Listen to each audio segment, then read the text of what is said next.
Welcome to Around the Empire. I'm your host, Joanne Leon. Around the Empire podcast is listener-supported independent media. Pitch in if you can at patreon.com/aroundtheempire, paypal.me/aroundtheempirepod. The website is aroundtheempire.com. Also, help me build out the YouTube channel by subscribing. That's free, youtube.com/c/aroundtheempire. Dr. Alan MacLeod has done extensive analysis in the past 2 decades of media coverage in Venezuela since the election of Hugo Chavez and the Bolivarian Revolution. He joins us today from Scotland to share some of that analysis and one particularly interesting observation. Corporate media has used Venezuela, quote, consistently demonized and misrepresented in the U.S. press, unquote, to pressure left-leaning political movements to conform with and even promote aggressive American foreign policy. We look at the current case of Bernie Sanders and his positions on regime change in Venezuela to illustrate this process of policing narratives and manufacturing consent for meddling and aggression. We also talk about how regime change operations against countries with strong socialist policies are driven not just by the desire for domination and the pursuit of resources. They're also used to manipulate politics at home, to suppress anti-imperialist dissent, and to subvert the rise of left-oriented populist movements. McLeod, an expert in sociology, media theory, and analysis, is a writer and a member of the Glasgow University Media Group. His research interests include social media, Latin American politics, and propaganda. He's the author of a 2018 book titled Bad News from Venezuela, 20 Years of Fake News and Misreporting. And he's currently working on a project to update and refine the propaganda model of Edward Herman and Noam Chomsky. We recorded this on March 7th, 2019. Alan MacLeod, welcome to Around the Empire. Thanks so much for joining us today. It's good to be with you. So I read your article. The reason why I invited Alan MacLeod on the show is that I read an article on FAIR, the media analysis website, which is what we're discussing today. But I didn't realize just how much work you've done on this subject and Latin America in general, what a prolific writer you are. And as we were talking about a little bit before we got on air, we think we're going to do some more episodes on this, on some of the other work that he's done. But for today, we'll cover this article. And let me start by asking you a little bit, hey, how did you get into this work? Tell us a little bit about your journey here. Yeah, well, I've always been interested in other societies because I think it's only by studying other societies different to yours that you can really get a real perspective on your own society. So, for instance, in the US, healthcare, a socialized medicine or Medicare for all is seen as a very extreme position. But if you studied, say, European societies, you'd see that the US is actually the outlier because a Medicare for all system is totally normal in most of Europe. And so it's only really by looking at other societies that you get to really start judging your own. And that's why I started getting interested in Venezuela, especially because there were some journalists who were saying, there's a lot of incredible things going on there, and you should have a look at it, really.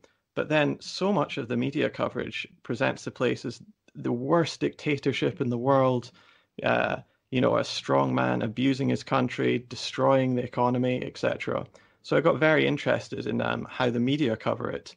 So I went to the United Nations and World Bank documents and saw that actually it seems that the coverage is completely distorted.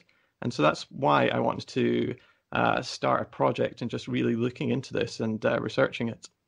Yeah, so, and you've really studied not just recent media coverage, you've studied like 20 years of coverage, or even more than that, right? Yeah, that's right. So Hugo Chavez was elected in 1998, and I've studied the entire period since the 1990s.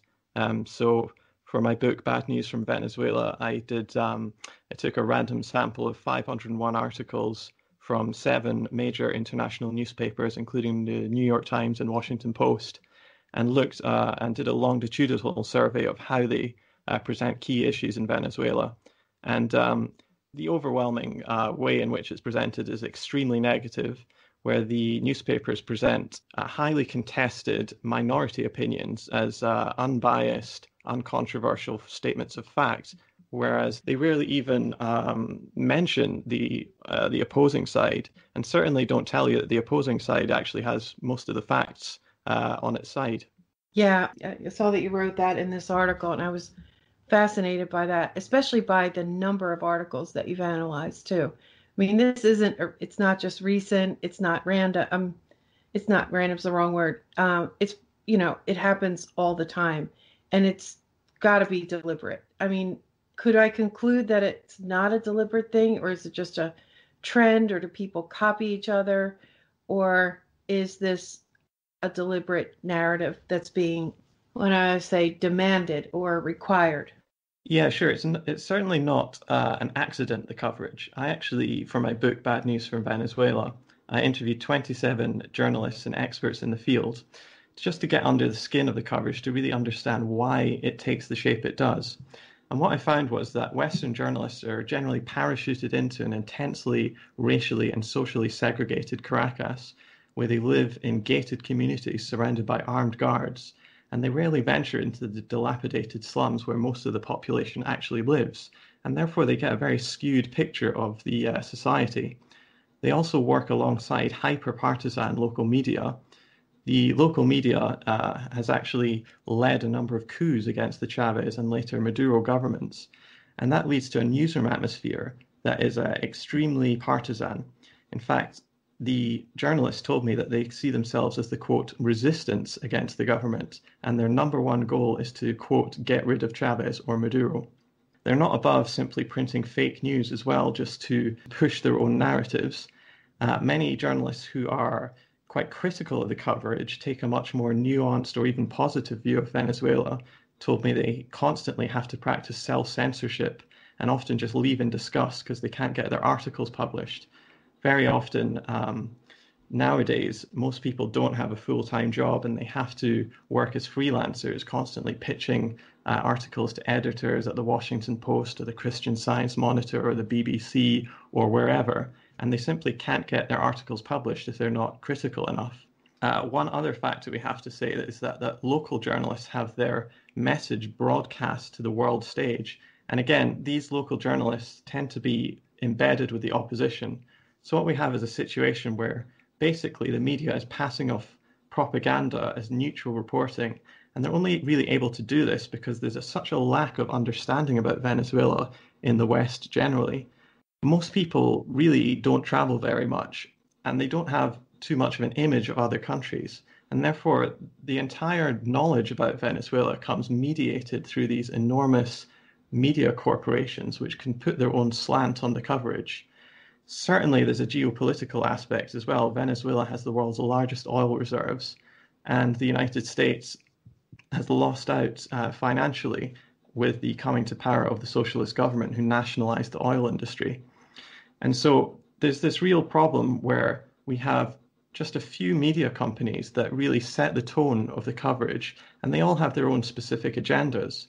This is also happening inside the US or inside Europe. So, for instance, the way the media attack Bernie Sanders, for instance, it does work, but there's also alternative frameworks of understanding for the people who can build up a sense of what the reality is that doesn't totally rely on mainstream media. They can use alternative sources. They've got friends in political movements, etc. So that really blunts the edge of the media coverage with regards to things like Bernie Sanders. But with Venezuela, we really don't have any sort of reservoir of understanding. And so therefore, the propaganda is very effective. Right. You brought up a number of points there that I'm really interested in. One being the fact that the Venezuelan media is dominated by the opposition. The other thing you brought up is the issue of oil. But, I found pretty fascinating the fact that you offer a different perspective. You say that it's also about squashing the anti-imperialist dissent. And that occurred to me too, but I found your view on it and the priority you placed on it, fascinating, because I have always considered the regime change wars to be mostly about resources. But I don't know, you make a convincing argument that this is, well, I'll let you go into that, like, and maybe you can let me know, what you think the price, how much is it about oil and how much is it about, you know, managing dissent at home. And when I say at home, I don't mean just the U.S. because we've always got allies in these.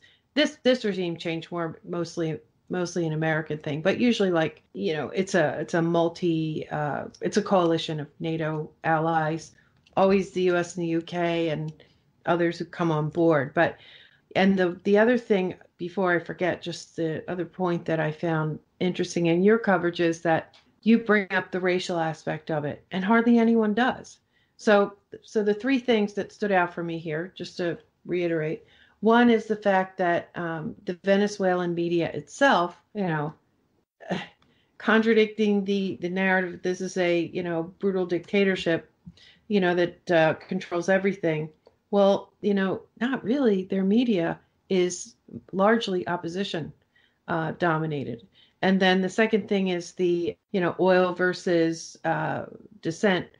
And the third thing is the racial aspect. So maybe we can start with just, what you know about the Venezuelan media itself. Yeah, sure. So the way it's presented in this country and across the West, really, is that the Venezuelan media is totally caged and under the thumb of the tyrannical government.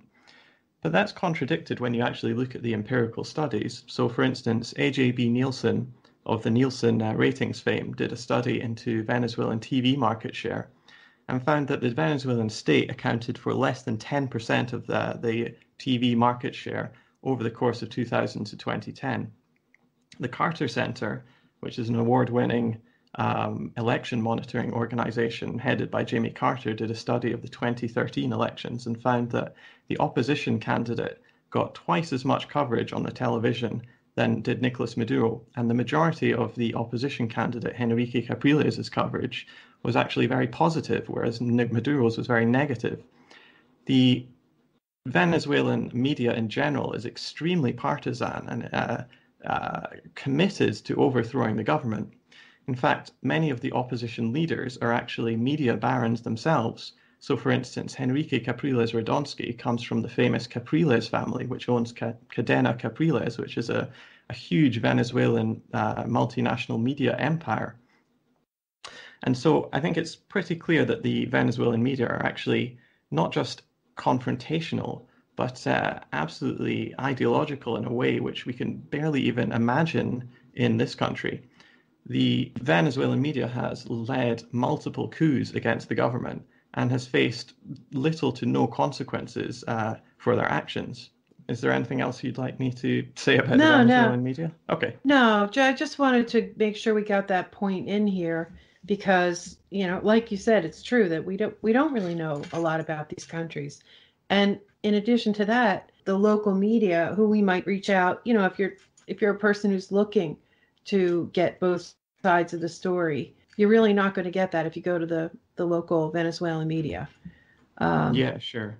So, and then the second thing, resources versus yeah, something else. Yeah, I'm kind of if you've ever listened to this podcast before, I'm very, I don't know if you could say obsessed, but this is a topic that's always on my mind as to, what's the real reason? Because you have to remember that when you live here, we're fed and we've been fed for all of our lives this narrative about us being do-gooders and, spreading peace and democracy.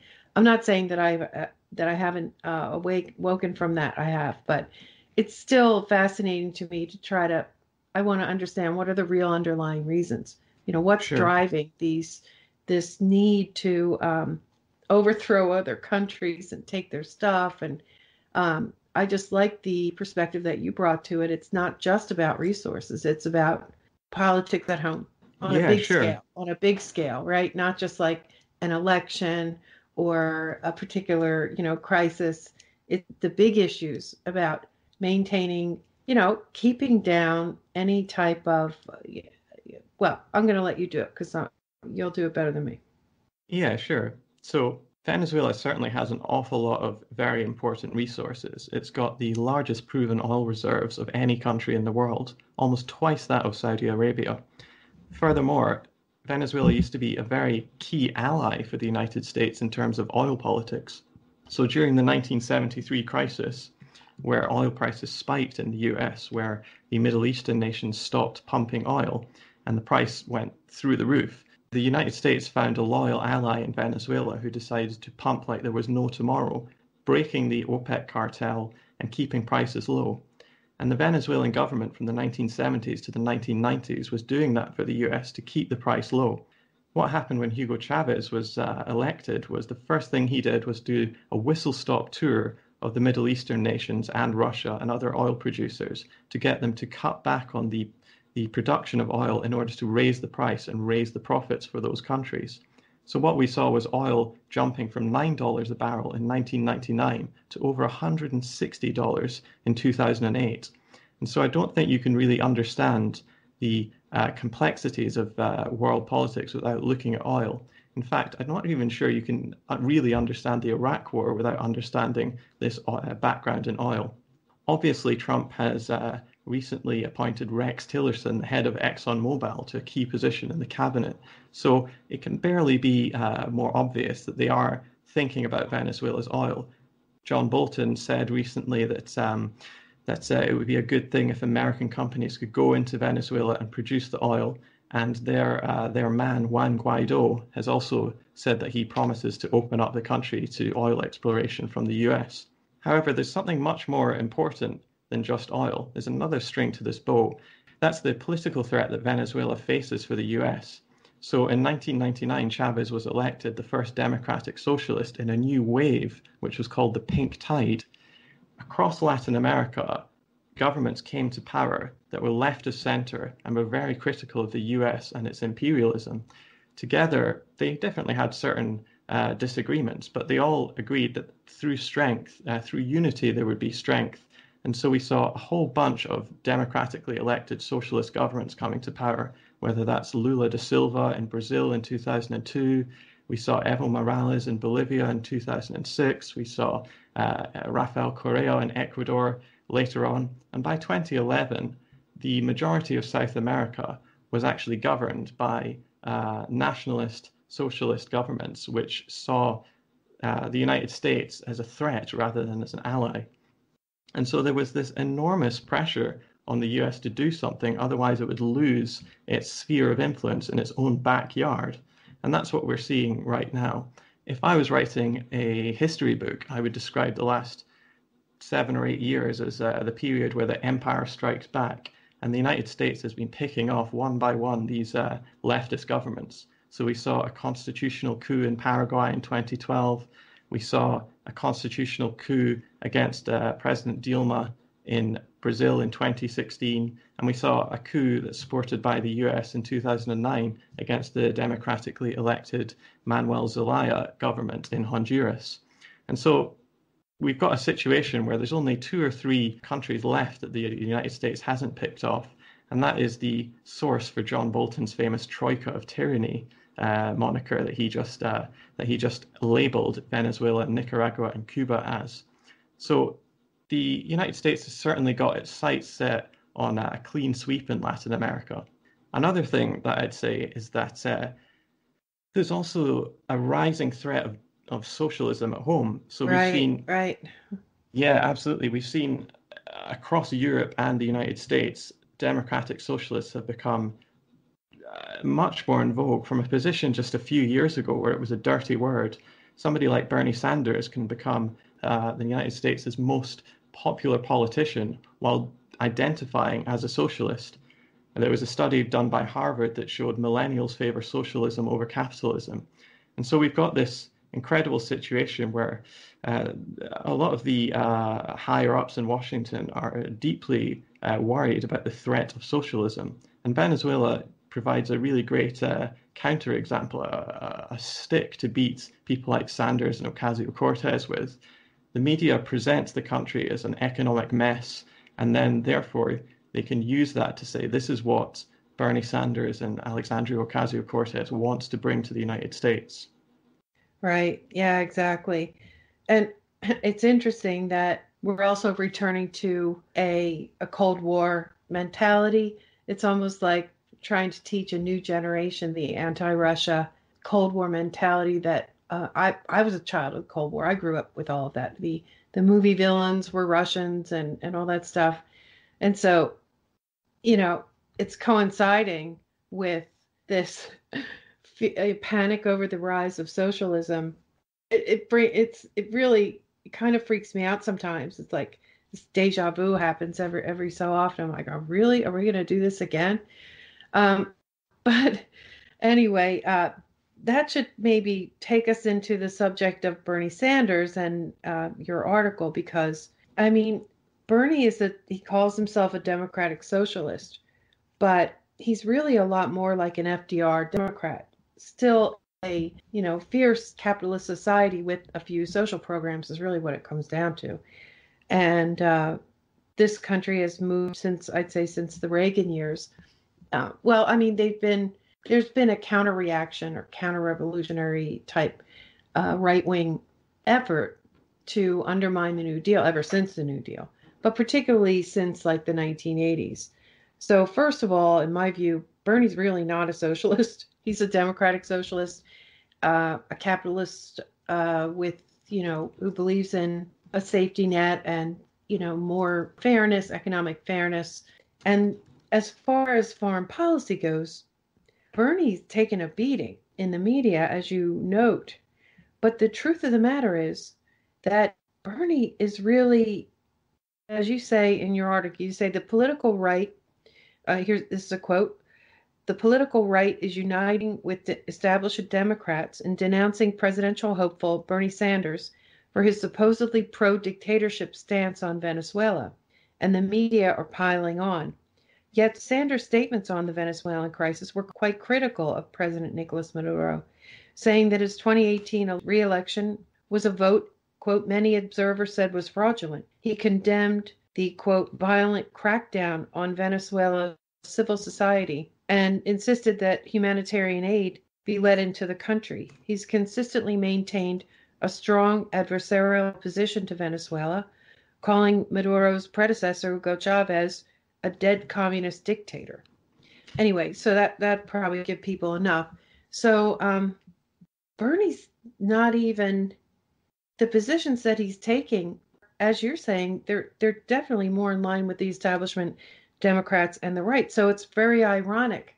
It's kind of really bizarre that he's taking the heat that he's taking for this. Yeah, absolutely. I think it's a testament to how far the Overton window has shifted, that Bernie Sanders is seen in the US as a far left radical when, as you say, he would have been seen as a FDR Democrat 50, 60 years ago. And certainly in Europe, most of his policies are seen as common sense, centrist policies. But he does call himself a democratic socialist, and that's fine. Those are his policies. Yeah. As you said, with foreign policy, though, he has taken quite a hawkish position towards Venezuela, saying that the elections were not free and fair, which contradicts even what the Carter Center, a Washington-based, Washington-funded think tank and observation mission that the United States pays to go to its enemies' countries and look at their elections and write reports. And they said that the Venezuelan elections of 2013 were pretty much exemplary. Likewise, there were 3 international observation teams that saw the 2018 elections, and all 3 of them came back saying that the elections were glowing. In fact, the biggest criticism any of the 3 had was that some of the election booths and the polling stations were not on the ground floor, which meant that some disabled and elderly voters had problems voting. But that was it. Bernie's basically accepted Donald Trump's framing of the situation, that Nicolas Maduro is something of a dictator, and the elections, are not so good, and humanitarian aid from the United States must be let in. But there's a lot of problems with this humanitarian aid gambit. Firstly, the Venezuelan government is already allowing humanitarian aid in from the Red Cross, from the United Nations, from countries like China, Russia, Turkey, etc. Good faith humanitarian aid. Secondly, the UN and Red Cross have denounced the so-called humanitarian aid from the US as a sham and refused to work with them on it. Thirdly, the $20 million in aid is really nothing compared to the sanctions, which very conservatively could be put in the tens of billions. So this is really just a day's worth of sanctions in comparison. Fourthly, Trump has appointed Elliot Abrams, a man who's famous for sending weapons to Latin American countries under the guise of humanitarian aid. And fifth, the US media is already reporting that weapons are being smuggled into Venezuela. So, for instance, there was a story in the McLeod DC Bureau which showed that large numbers of weapons and ammunition were being sent from planes in Miami to Venezuela and Colombia. And this certain plane had made 40 round trips since January the 1st alone. So Sanders' position is really at the hawkish extreme. He's saying that, Maduro is a dictator, that humanitarian aid from the US must be let in.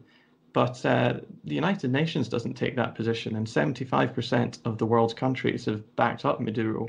And it's one of Trump's more extreme plans to, put a military invasion on the country has really scared even the right-wing Latin American governments. So, for instance, Jair Bolsonaro, the fascist president of Brazil, has absolutely refused to countenance any part in this.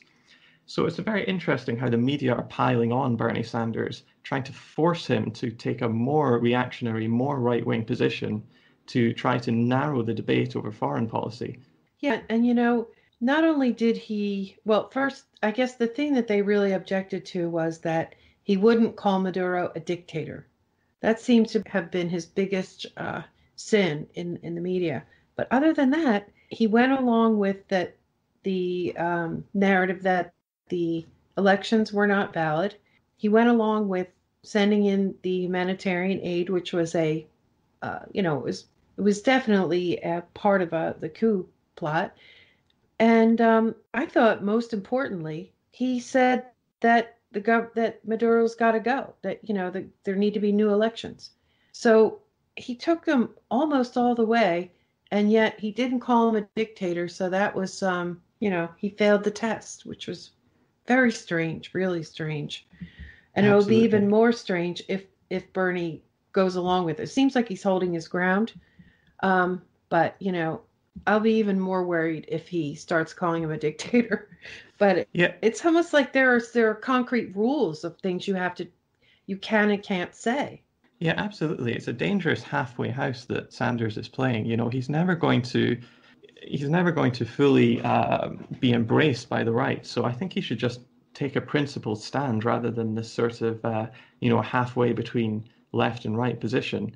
He certainly knows better because in the 1980s he supported the Cubans and the Sandinistas in Nicaragua, who were under constant pressure from the media and from the US government. And he even shared a stage with Noam Chomsky, where Noam Chomsky talked about how the first line of attack for Latin American countries suffering under regime change was that the media would go and attack them. So he certainly knows the truth. And it's kind of similar to how he's played, how the Democrats have played this anti-Semitism business. So in my opinion, the allegation that Ilhan Omar has made anti-Semitic comments is pretty marginal. I don't think it can really be sustained.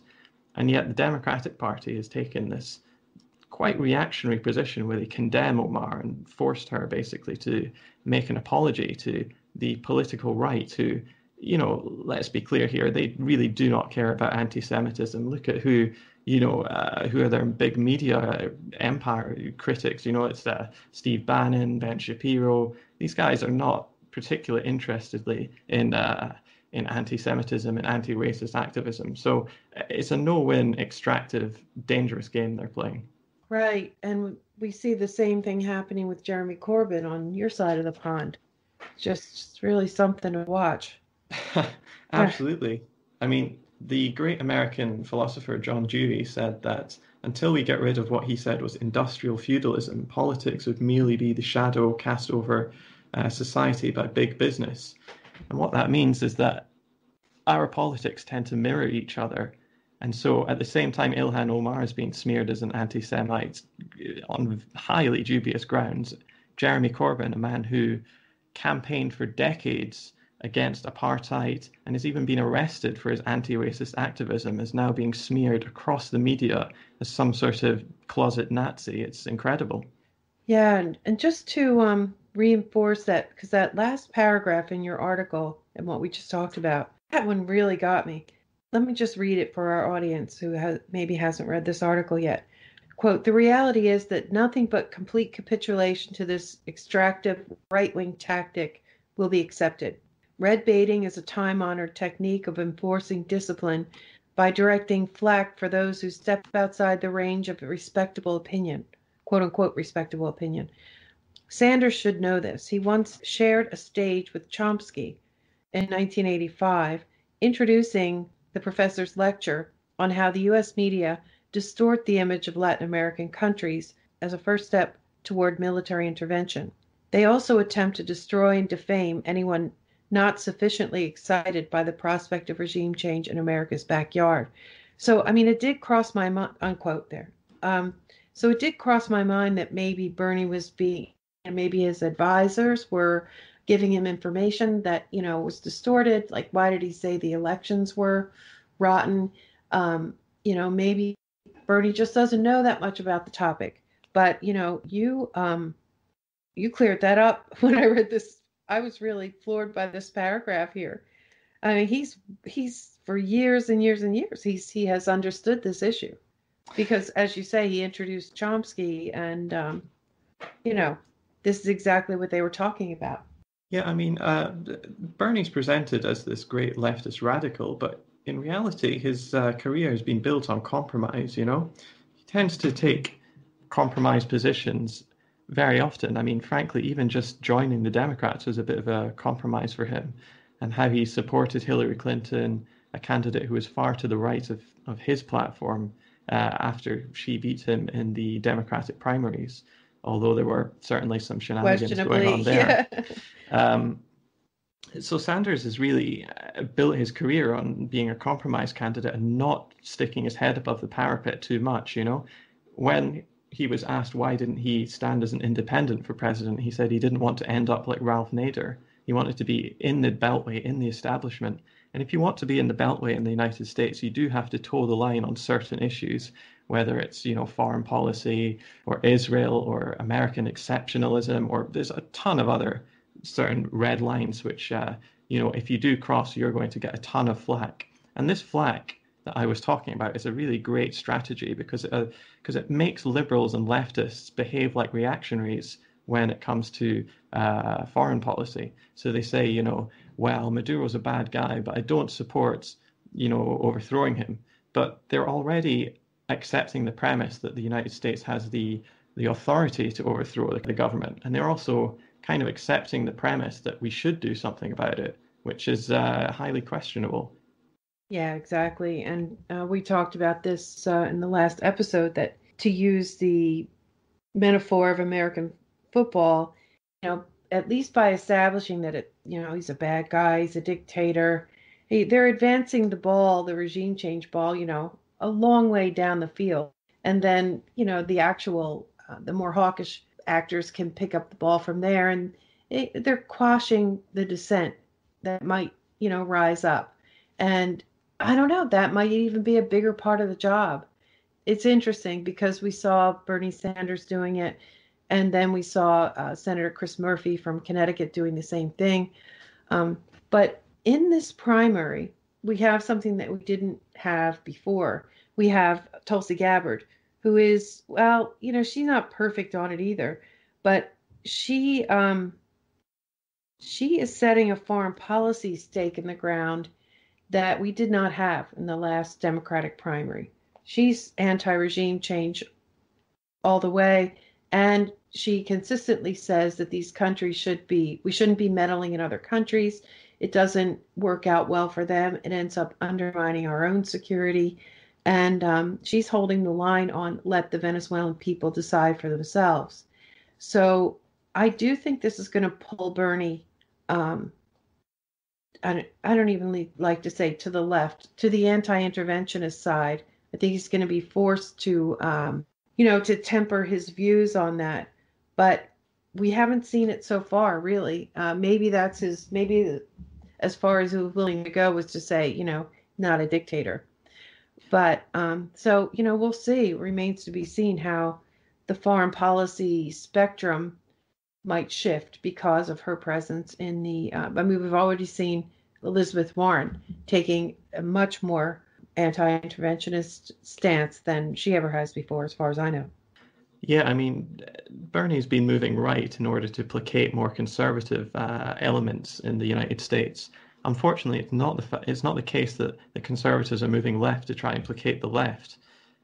Tulsi Gabbard certainly made some very good statements on Venezuela, but she is, of course, an active military officer, so Donald Trump is really her boss. And so she's made a lot of good statements on Venezuela and Syria, but she does have some very odd ties, for instance, to Indian nationalism and all sorts of odd things. She said she was a hawk on the war on terror, but she was a dove on regime change, which to me seems sort of a very complicated way of seeing it because these things are intertwined. One group that has been stridently anti-interventionist, I think, is the Green Party. Jill Stein has really made a point about making this a key issue for her, that is saying no to another intervention. And certainly Bernie Sanders' base is not happy with his statements, judging by the reaction on Twitter. You know, many of his statements calling Maduro, you know, a dictator, but we shouldn't invade, have got ratioed. So there's certainly a strong element in his base that does not want him to take this line he's taking. And I hope that he'll listen to them. Yeah, that's an important point. The pressure's not just coming from having Tulsi in the race. And yeah, there are some things that I need to know more about. I know she's offered some pretty good responses or adjustments or, you know, but yeah, some of those things really need to be at the very least discussed further. But the other point that you bring up is the pressure that's coming from social media. And like, for example, you know, well, my friends their immediate reaction was, you know, Bernie, what are you doing? They're going to attack you anyway. You know, whether you go halfway to their position or if you just, you know, stick with a more solid anti-interventionist stance, you know, you're going to get attacked anyway. So, and I think that's a very valid argument. I think that's kind of what you were just saying. Yeah, absolutely. I rarely recommend that Bernie takes a page out of Donald Trump's book, but Trump does have a good tactic of not backing down and not saying sorry. It often, you know, creates total disgust among some people, but it certainly keeps him on the front foot rather than on the back foot, like Sanders seems to be constantly. So I would encourage Bernie or anybody around him to really take a much more principled stand. Just say, I don't want to even get involved in Venezuela. Just take maybe Tulsi Gabbard's position. I'm not saying that he should become, you know, a radical Marxist supporting the Venezuelan government and getting a tattoo of a red flag on his arm or anything, but just a principled anti-interventionist stance saying we shouldn't get involved would be good enough. Yeah, it's not a radical position.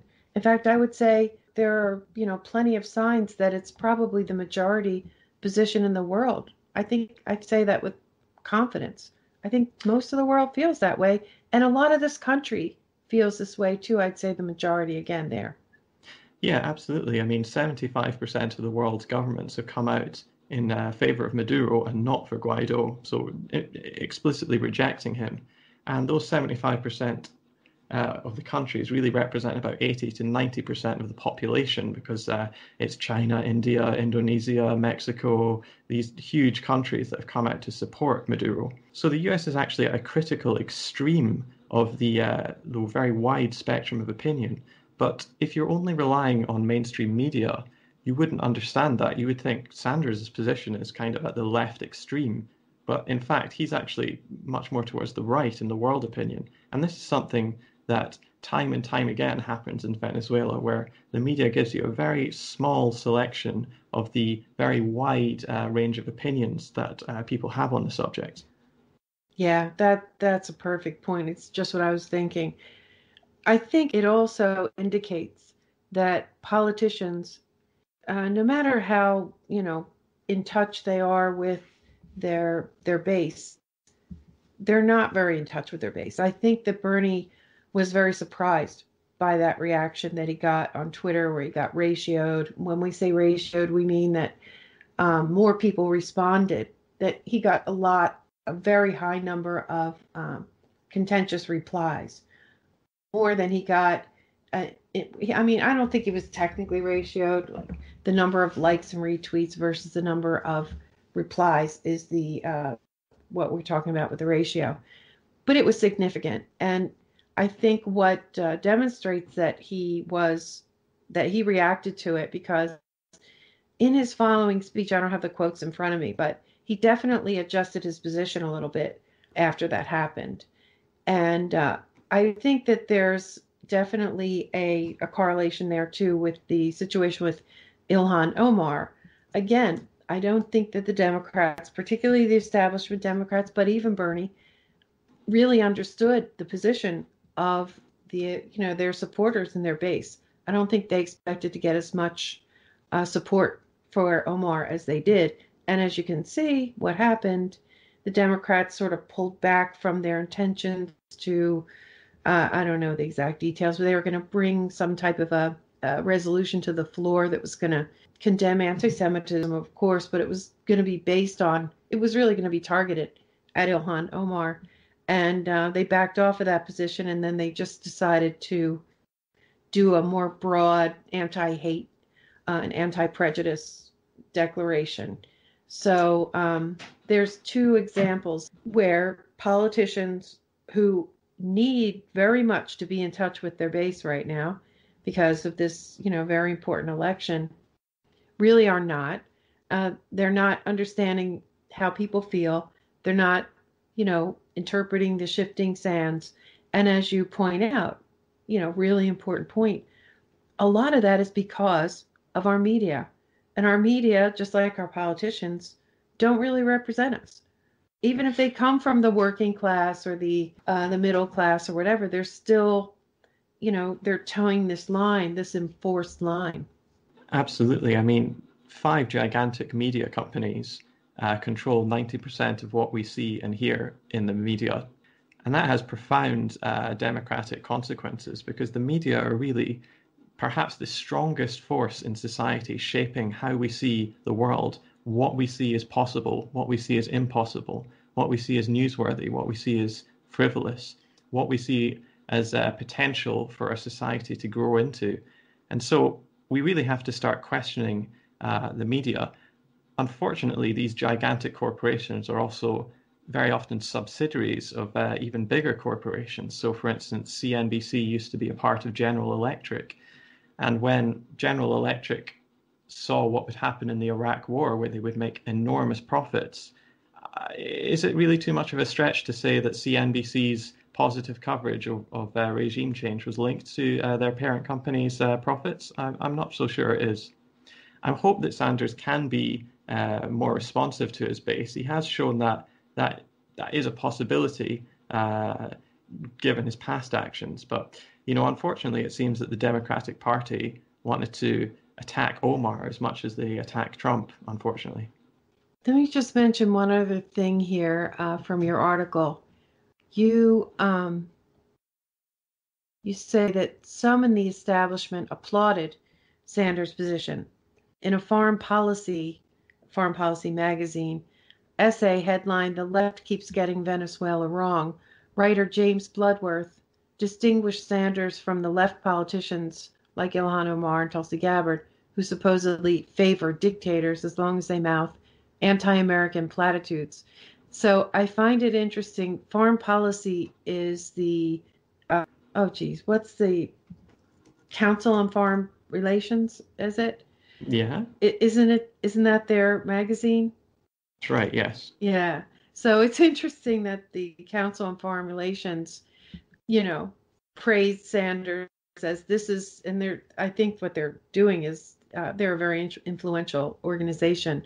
So they were basically signaling this is the way to do it. This is the narrative.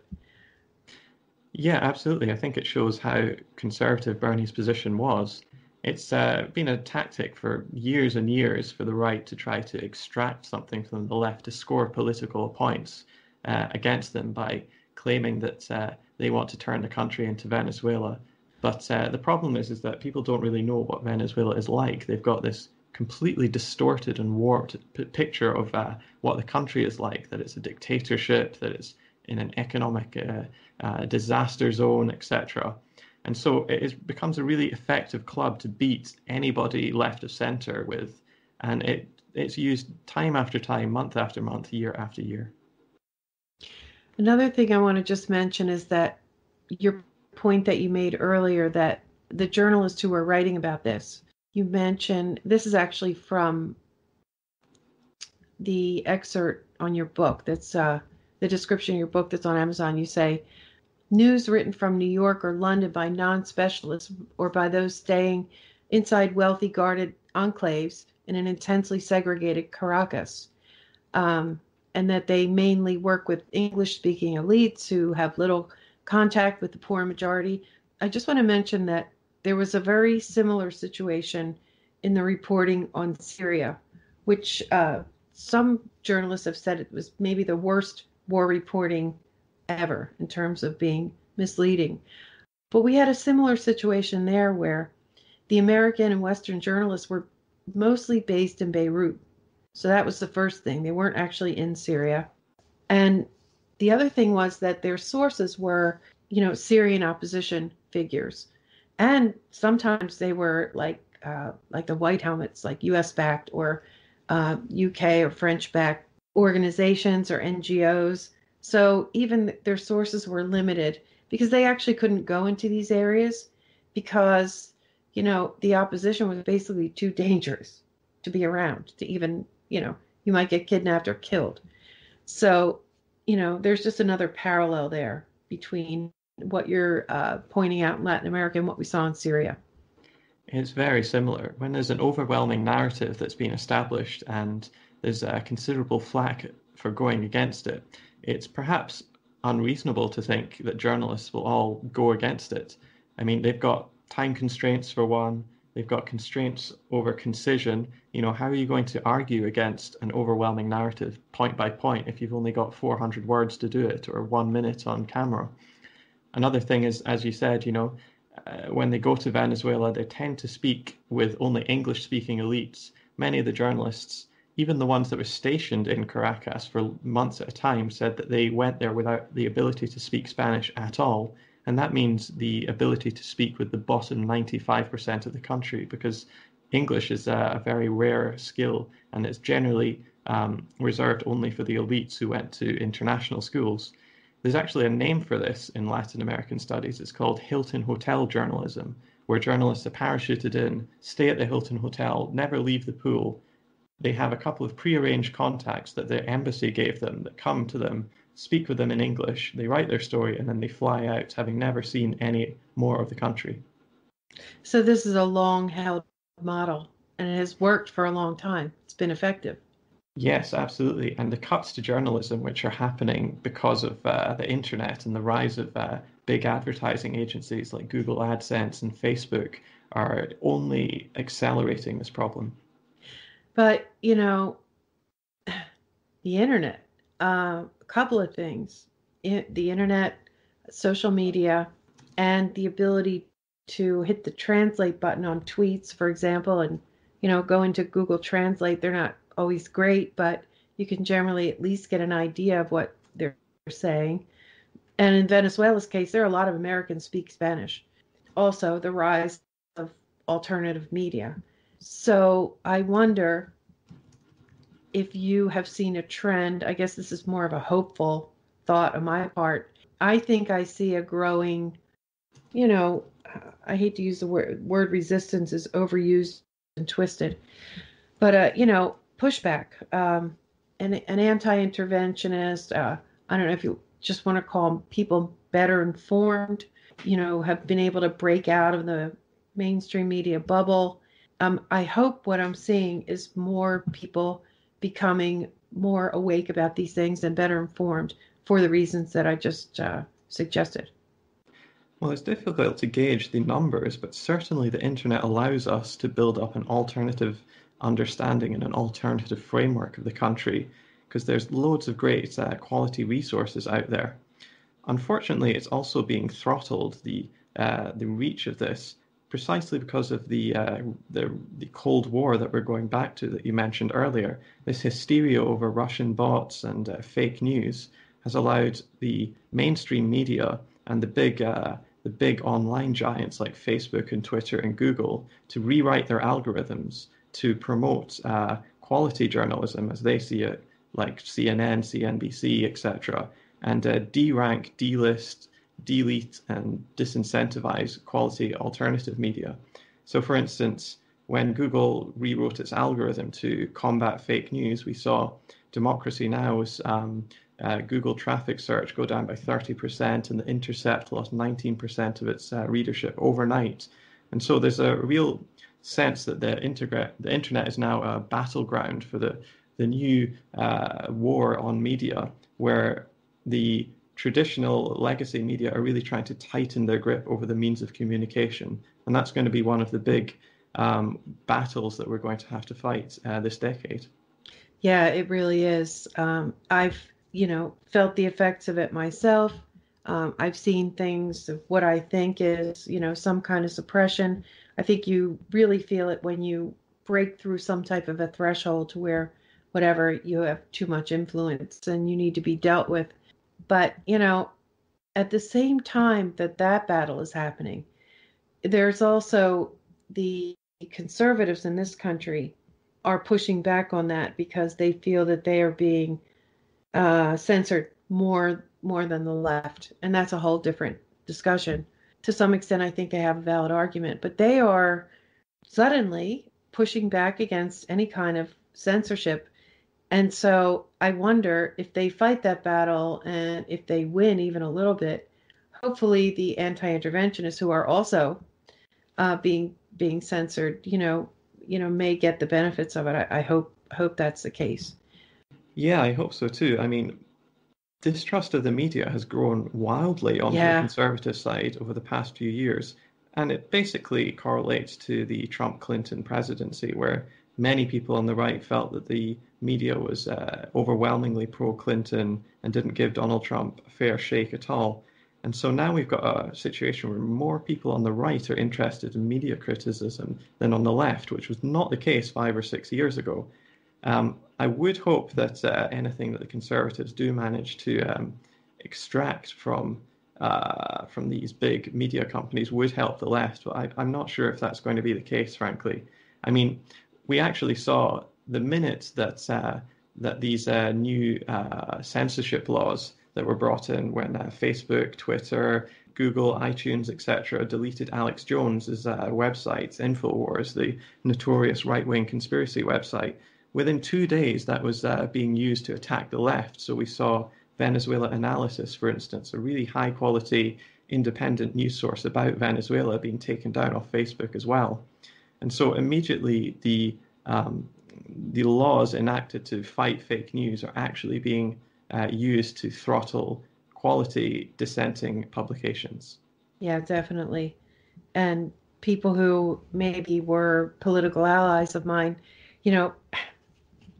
I watch them cheer on this suppression, and it's just there's some people call it Trump derangement syndrome or whatever, but there's an inability to get past these emotional reactions to make very poor political decisions that are going to come back to bite them.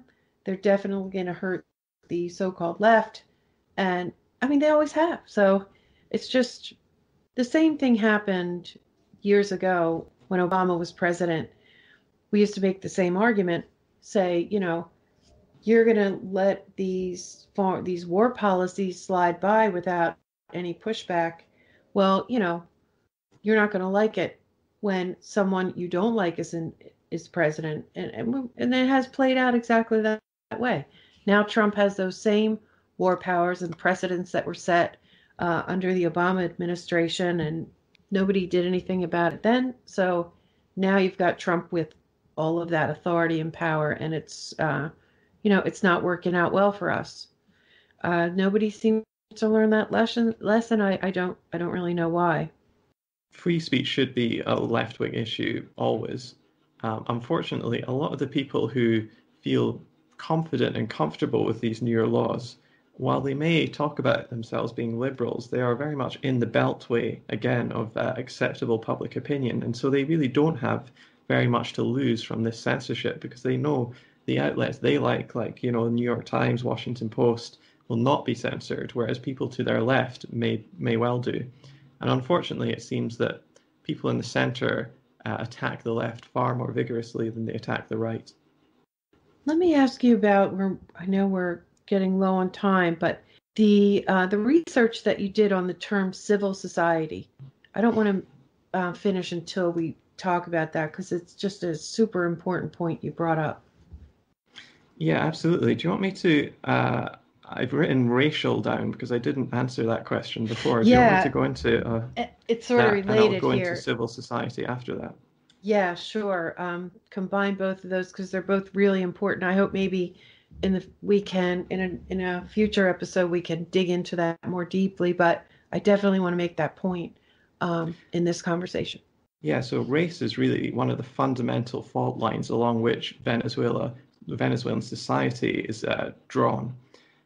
From the beginning, from when Columbus set foot on the Paria Peninsula in 1498, Venezuela was set up as a plantation economy where small numbers of white Iberians enslaved large numbers of Amerindians or Africans to work on plantations producing things like sugar, coffee, cotton, etc. And even after independence and the end of slavery in the 19th century, the structure of the economy still didn't change. It was still producing primary goods to send to the United States or Europe. And so the structure of society and the racial makeup really didn't change. Furthermore, there were active policies well into the 20th century about whitening the nation, which meant trying to attract people from places like Italy and Portugal to emigrate. And they did that by offering them very good quality land, which allowed these new immigrants from Europe to become the middle class or the upper middle class, whereas the black and Amerindian majority never got those same benefits. Furthermore, when oil was struck in early 20th century, black people were expressly barred from jobs in the oil industry, which further accelerated the class and race correlation in Venezuela. So we have a situation where, as the great Eduardo Galeano, the Uruguayan poet, said, in Venezuela, the poor are mostly black and the black are mostly poor. And that was really a political line as well. So we saw, for instance, Hugo Chavez being elected in 1998. He was the first non-white president in the majority non-white country's history. And he was attacked mercilessly as an ape for having thick lips, for being stupid, etc., by the white elite. And in fact, in 2002, when the opposition, the elites, the media, etc., overthrew Chavez, they did it all on television. And their handlers said, we have to find some black people to put in front of the TV because we're all white. Unfortunately, they couldn't find a single black person who supported it. And now that carries on straight up until today, where we see that there's a very close class-race correlation and also a race and voting intention correlation, where for the most part, the darker working class Venezuelans support the government and the lighter skinned upper class elites reject the government and support the opposition. If you actually just look at pictures of the opposition National Assembly and the Chavista National Assembly members, it becomes absolutely clear as day what's going on. It's like night and day looking at the two pictures. One is a country of mostly black people, it seems, and the other one looks like a sort of country club in Minnesota or something. It's incredible. So what I found was there's been a lot of work on the Venezuelan media that tend to group the two groups of people, the light and the dark, as fundamentally different. The Venezuelan media presents the light-skinned elites as being respectable civil society, whereas the dark-skinned working class people are denigrated as thugs or hordes or rabble. And then I looked at the Western media and found that they did exactly the same. So I just looked for what groups were discussed as civil society, and I found that over a 20-year period, without exception, it was only the light-skinned opposition groups that constituted civil society. And likewise, it was only the dark-skinned Chavista groups that were discussed as thugs or a rabble or a mob. They were universally denigrated as such. In fact, in 4% of the articles I looked at, the dog whistle thug was used to describe Chavista groups. That's not 4% of articles about these people. That's 4% of articles just mentioning Venezuela anywhere in it. So articles about Venezuelan baseball teams or gold or the weather or oil or anything. So there is this enormous racial undertone to the reporting of Venezuela, which most people wouldn't pick up on unless you know the history of the country. Yeah, and I found that to be fascinating. And Greg Pallas has brought up this subject too. I think he has a couple of pictures that show the skin tone difference, and he's making the same point that you are. I think he just talked about it on Jimmy Dore's show last week. So a lot more people will now know about it, but it's definitely not included in the reporting here, not that I've seen. The race as even being an issue is just, it's not brought into the stories. And I think there's a good reason for that. You could never get away with that kind of narrative here in the United States anymore, particularly not among the Democrats. This has become one of their main reasons for being. They're championing this exact topic. And it's just fascinating to me that there it is in Venezuela. I mean, stark. And it's no, they're not talking about it. Why is not Bernie? Since we're talking about Bernie today, I mean, why is Bernie not bringing that up? Well, in general, we like to support the underdog and support the more oppressed group. And so obviously, if you told this story in the mainstream media, it would immediately lead to people supporting the working class groups that support the government. And that's not really the conclusion that the media really wants you to have, is it? We don't want to think of ourselves as racist, but the word apartheid has been used for Venezuela before the Chavistas came into power. Certainly the Democrats are very keen on identity politics and pushing candidates of color, etc.